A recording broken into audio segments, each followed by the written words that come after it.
বারবার আমি বলি শেষ জামানায় কৃষিকাজ সবচেয়ে ভালো একটা অপশন। আপনি নিজের খাবার নিজে উৎপন্ন করার চেষ্টা করেন, খামার করেন, গাভীর, ছাগলের, ভেড়ার, জমি কেনেন, সেখানে কৃষি কাজ করেন, মাছের প্রজেক্ট করেন, অন্য আরো অনেক প্রজেক্ট আছে, এগুলো করেন।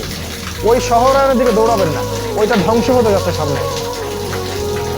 ব্যাংক থাকবে না, ডলার থাকবে না, আমেরিকা এবং পশ্চিমা বিশ্ব বলে কোনো দেশের অস্তিত্ব সামনে বিশ্বে থাকবে না, কাগজের টাকাও থাকবে না, ইলেকট্রনিক মানি হয়ে যাবে সব।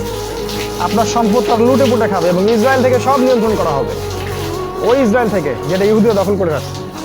আপনার অবস্থা খুব ভয়ঙ্কর। তাই সুদ ছাড়তে হবে, আপনাকে ঘুষ ছাড়তে হবে। আমাদের গভর্নমেন্টের সবচেয়ে বড় সমস্যা কি জানেন? মানে আমাদের এই সেকুলার দেশগুলোর যে রাষ্ট্রপ্রধান যারা হয়, সে যে দলেরই হোক না কেন, সবচেয়ে বড় সমস্যা হচ্ছে দুর্নীতি। সবচেয়ে মেজর সমস্যা। প্রতিটা সেক্টরে যাবেন, করাপশন। রাঘব বল উচ্চশিক্ষিত ডাকাতেরা বলে, আমরা বলি উচ্চশিক্ষিত, পিএইচডি কোটটাই পড়া চোর সব।